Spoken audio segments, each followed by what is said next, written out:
어제 좀 늦게 잘 수밖에 없어서. 맞아, 커피 먹었을 때. 아빠 치마야요. 혹시 아들 먹어? 엄마가. 야, 너 누구야? 아, 찍지 마.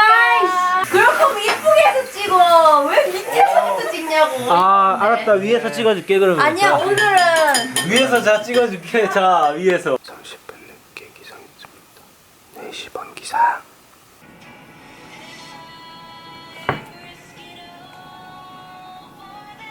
현재 시각은 9시 35분입니다.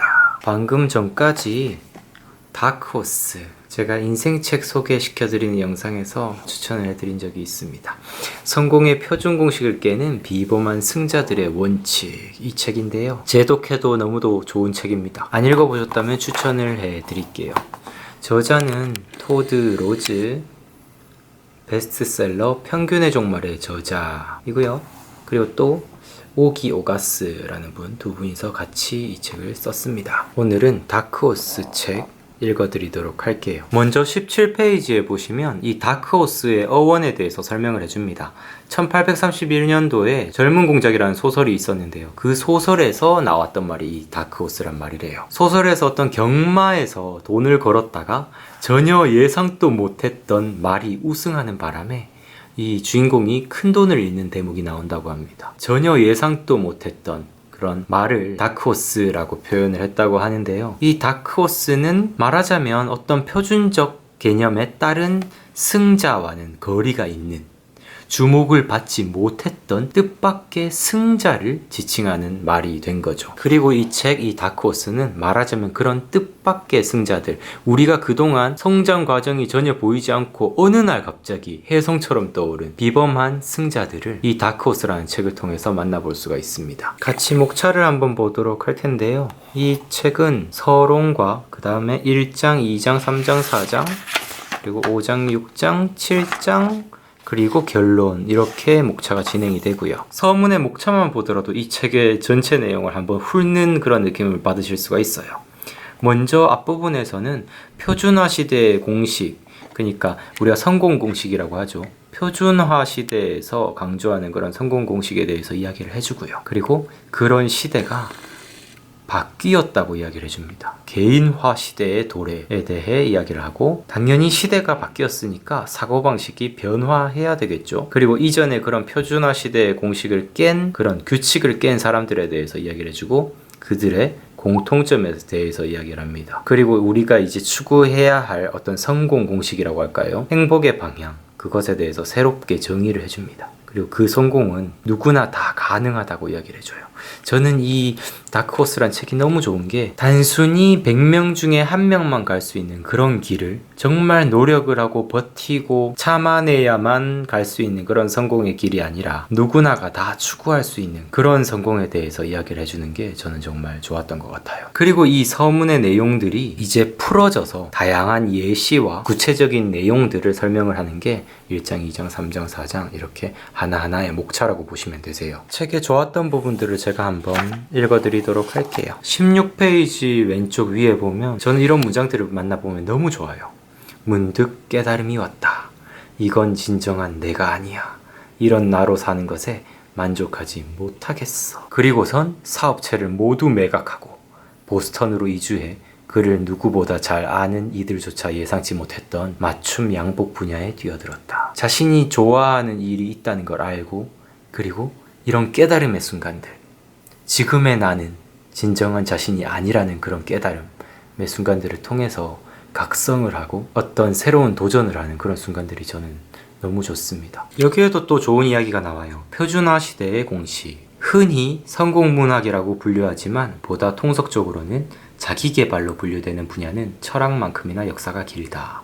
그리고 이런 성공문학에도 유효기간이 있다라고 설명을 합니다. 말하자면 우리가 자기계발서 같은 것도 정말 오래된 100년 이상이나 된 자기계발서들도 있죠. 근데 그런 책들을 읽을 때도 여기서 조언을 해줘요. 가장 유용한 조언은 실행 가능하고 구체적인 조언이므로 그 조언이 제기된 시간이나 장소와 때려야 뗄 수 없다. 싶다라고 이렇게 이야기를 합니다. 말하자면 100년 전에 나온 어떤 성공 방법이 있다면 그 100년 전 사회상에 따라서 어떠한 성공법이 나왔다는 거죠. 물론 그때의 그런 성공의 방법이 지금 또 통할 수 있는 그런 방법이 있을 수 있지만 지금의 상황에 맞게 우리가 그걸 문자 그대로 무조건 받아들이기보다 지금 현대의 삶에 맞게 잘 받아들이는 것도 참 중요할 거라고 저는 생각을 합니다. 그래서 이 책에서 이야기하는 게 그런 거라고 생각해요. 그 다음 장에 가보면 이런 이야기가 있습니다. 정말 유명한 사람이 있습니다. 나폴레온 힐이라고. 이 사람의 이런 성공 저서들은 지금도 많이 팔리고 있고 많이 읽히고 있는데요. 저도 이 사람의 책을 가지고 있습니다. 이 사람이 이런 이야기를 했었다고 해요. 더 좋은 방법은 현재 맡은 직무에서 뛰어난 능력을 펼쳐서 인사권자들의 눈에 들어 더 흡족한 중책의 자리로 승진하는 것이다. 어떤 기업들이 대다수로 존재하는 산업화 시대들, 그런 시대에는 이런 방법들이 최선이었을 거예요. 그렇죠? 근데 이 책에 정말 좋았던 부분이 그 다음 장입니다. 개인화 시대의 도래라고 해요. 우리가 지금 살고 있는 시대가 여기에서 딱 단어들만 보셔도 뭐 유튜브, 넷플릭스, 아마존, 뭐 개인 맞춤형 뉴스 서비스, 페이스북, 트위터, 이런 일상화된 우리의 신기술들이 전부 다 이런 개인화와 관련이 있다고 이야기를 해줘요. 즉 우리가 살고 있는 이 세상의 모든 이제 시스템이 앞으로 계속해서 개인화가 될 텐데, 요즘은 뭐 TV를 켜도 쇼핑을 할 수 있고 또 쇼핑을 할 때 자신이 자주 쇼핑한 그런 상품들을 추천을 해주는 그런 서비스들이 계속해서 늘어나고 있죠. 뭐 그런 것처럼 지금 우리 사회는요, 대규모의 고정적이고 위계적인 조직이 주축을 이루는 산업 경제에서 프리랜서, 자영업자, 프리에이전트들이 주도하는 점차 다양하고 분권화되는 지식 서비스 경제로 전환 중이다 라고 이야기를 해주는데요. 최근에 그런 변화의 흐름을 이 문장 안에서 완전히 설명해주고 있죠. 우리는 산업 경제에서 이런 분권화된 지식 서비스 경제로 전환 중에 있습니다. 그리고 또한 이 책에서 말하는 이런 다크호스의 성공 방법 또한 자신의 개개인성을 중요시하는 개념이라고 설명을 하는데요. 저는 이런 게 정말 중요하다고 생각합니다. 특히 이 책이 정말 강조하는 부분이 뭐냐면 이 부분이에요.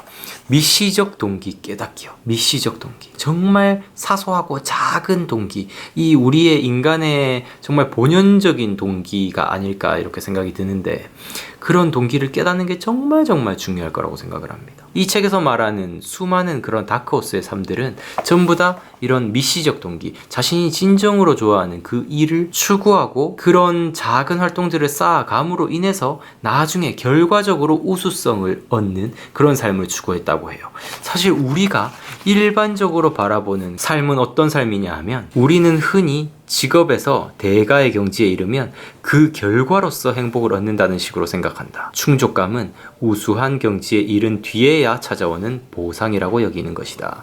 이렇게 이야기를 하는데요. 근데 다크호스가 가는 방향은 완전히 다르다고 해요. 다크호스 프로젝트에서 만난 다른 대가들이 시사하는 가장 중요한 교훈은 이들이 우수성을 추구하면서 그 결과로 충족감을 얻게 됐다는 점이 아니다. 충족감을 추구하면서 그 결과로 우수한 경지에 이르렀다는 점이다. 말하자면 나중에 얻을 행복을 위해서 지금을 포기하는 게 아니라 지금 내가 좋아하는 일을 통해서, 물론 그렇다고 고생을 하지 않는 건 아닐 거예요. 자신이 좋아하는 일을 위해서 열심히 헌신하고 고생을 해야 될 겁니다. 근데 아무튼 이왕 똑같은 고생을 한다면 지금 당장 자신이 좋아하는 일을 추구하면서 그 결과로 우수한 경지에 이르르는 삶, 그것이 다크호스의 삶이라고 이야기를 해줘요. 물론 좋아하는 일을 추구하는 게 솔직히 쉬운 일은 아니라고 생각을 합니다. 근데 이미 그런 길을 걸으면서 우수한 성과를 만들고 다크호스라고 평가받는 그런 사람들의 삶을 보면 분명 시사하는 바가 크다고 생각을 해요. 옆에 보면 다크호스들은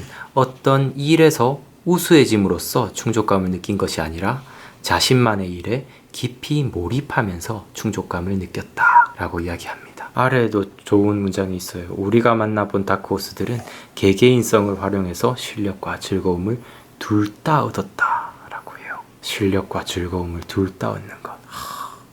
저도 이런 삶을 살고 싶은데 솔직히 쉬운 길은 아니지만 저는 지금 그래도 좋아하는 일을 하는 걸 선택을 했고 실력은 모르겠어요. 실력은 앞으로 열심히 노력하면서 키워나가야죠. 근데 많은 분들이 궁금해 하실 거라고 생각해요. 제가 그러면 좋아하는 일은 무엇인가 궁금해 하시나요? 저는 책 읽기를 좋아해요. 그래서 저는 매일매일 책 읽으면서 살아가고 싶습니다. 지금 이렇게 컨텐츠를 만드는 것도 제가 좋아하는 책 읽기를 하는 삶인 거죠. 그쵸? 근데 단순히 책만 읽는 게 아니에요. 저는 책 속에 있는 이런 좋은 내용들을 뭐 영상으로든 아니면 글로든 수집하고 정리하고 다른 사람들과 공유하고 이런 활동들을 좋아합니다. 그래서 제가 좋아하는 용어가 있어요. 지식 경영이라는 거. 그리고 저는 지식 경영가가 되고 싶습니다. 이런 지식을 경영하는 거죠. 책 속에 있는 어떤 아니면 영화나 다큐멘터리 이런 것들을 보면서 그 안에 있는 재미있는 내용이나 유익한 내용들을 가지고 와서 수집하고 정리하고 체계화시켜서 사람들과 공유하는 작업들. 그런 게 저는 지식 경영가의 삶이라고 생각을 하는데 저는 그런 것들을 할 때 흥분되고 너무너무 행복합니다. 그래서 저는 단순히 우수해지기 위해서 노력하려고 하지 않아요. 물론 잘하면 참 좋겠지만 그냥 제가 좋아하는 이런 일들을 계속 반복하면서 이런 다크호스들이 가는 삶을 따라서 살고 싶어요. 충족감을 추구하면서 그 결과로 우수한 경지에 이르르는 것이요. 개인화된 성공이란 충족감과 우수성을 모두 누리는 삶이다. 이 두 가지를 함께 누리는 것. 물론 우수성이 1차적 목적이 되어서는 안 된다고 계속 얘기를 하죠. 1차적 목적은 충족감을 먼저 하면서 이 자신이 좋아하는 어떤 미시적 동기를 가진 그 일에 헌신이 더해지면 우수성이 나오게 되는 거죠. 앞쪽으로 돌아와서요. 제니 맥코믹이라는 사람의 일화를 소개를 해줍니다. 이 사람은요. 결과부터 말씀을 해드리자면 제니는 어떤 대학 학위도 없이 세계적으로 존경받는 천문학자가 됐다라고 합니다. 이런 문장들을 보면 나도 할 수 있겠구나 이런 생각들을 하게 돼요. 왜냐하면 저도 아무런 대학 학위가 없거든요. 저는 고등학교 중퇴자입니다. 고등학교 졸업장도 검정고시를 통해서 땄고요. 대학을 아예 가지 않고 20대 때는 정말 여러 가지 일들을 하면서 전전을 하면서 어떻게 보면은 일반적인 사회의 경로를 따르지 않는 삶을 살고 있는데요. 근데 그런 제가, 대학도 나오지 않은 제가 이렇게 책에 대해서 나누고 외국어 공부에 대해서 나누고 이런 이야기들을 할 수 있다는 것 자체가 어떻게 보면은 다크호스의 그런 경로를 밟고 있는 게 아닌가 이런 생각이 드는데 물론 제가 다크호스라고 말씀드리는 건 절대 아닙니다. 오해하시면 안 돼요. 그리고 제니한테는 이런 순간들이 있었죠. 세상에 와우 라는 감탄사가 절로 터졌어요. 별들이 너무너무 환상적이었어요. 그 순간 홀딱 빠져버렸어요 라고 이야기를 하는데요. 저도 책에 홀딱 빠져버린 순간들이 있었어요. 그게 29살 때였는데 책에 홀딱 빠지고 나서는 어디 외출할 때 항상 3권 이상의 책을 들고 나갔고요. 물론 그날 3권을 다 읽는 게 아니에요. 한 권 읽다가 약간 좀 지루해질라 치면 다른 책을 바로 읽기 위해서 최소 3권 이상은 외출할 때 들고 나갑니다. 지금 또 어디 카페 가거나 책 보러 나갈 때 한 권만 들고 가는 게 아니라 최소 3권 이상은 들고 갑니다. 그리고 또 이렇게 저는 책에 홀딱 빠진 이후로는요. 사고 싶은 책이 있으면 저는 일단 사야 돼요. 다른 데 돈은 아껴도 책 보는 데 돈은 아끼지 않습니다. 그렇게 한 권 모은 책들이 지금 이렇게 많이들 이렇게 쌓여 있습니다. 사실 이 책이 저의 보물 1호예요. 그래서 이런 세계적인 천문학자가 된 이 제니라는 분이 별들에게 홀딱 빠진 순간이 저도 너무너무 공감이 됩니다. 그리고 제니가 이렇게 별에 홀딱 빠진 이후의 행보가 저는 너무너무 좋습니다. 제니는 별에게 계시라도 받은 것처럼 의욕적으로 천문학에 관한 것이라면 닥치는 대로 다 배우기 시작했대요. 과학에는 문외한인데다가 공부 여건도 마땅치 않았지만 점점 더 큰 망원경으로 교체하면서 별을 정확히 관찰하기 위해 꾸준히 훈련했다고 합니다. 혼자 독학하면서 훈련한 지 11년! 자, 여러분들 11년입니다.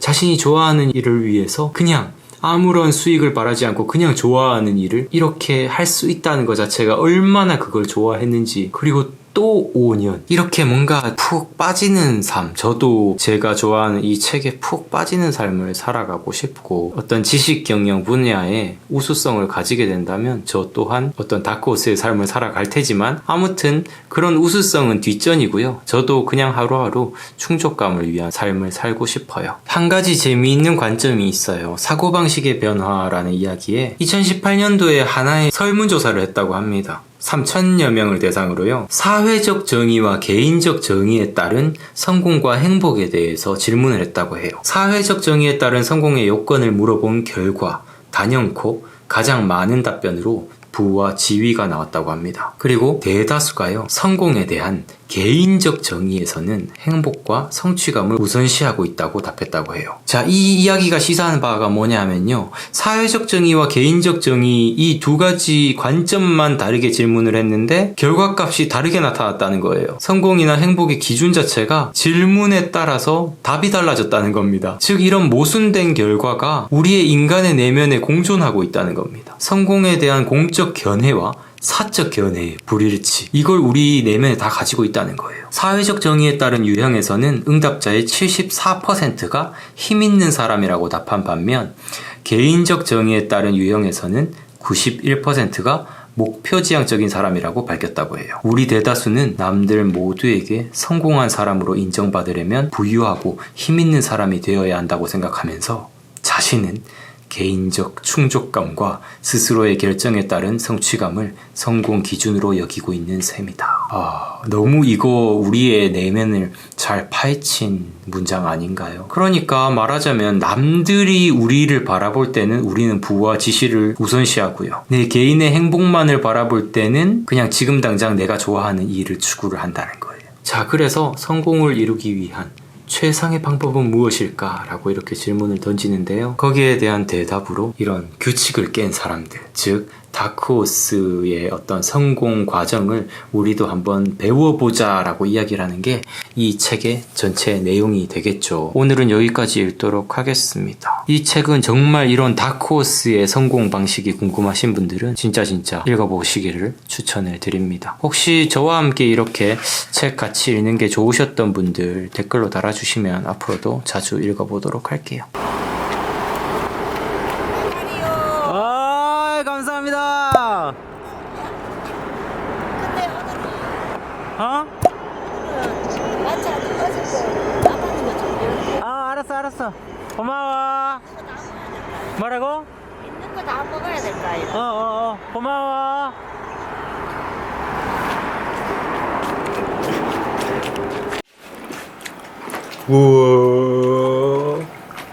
우와. 다시 해주세요, 람쥐씨.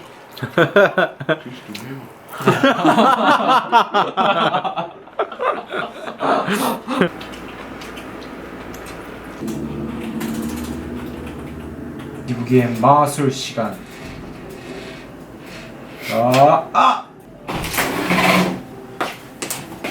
부기부기의 마술 시간. 야, 염력이에요. 아, 느낌 확실히 좀 달라. 그러니까 약간 어려 보인다.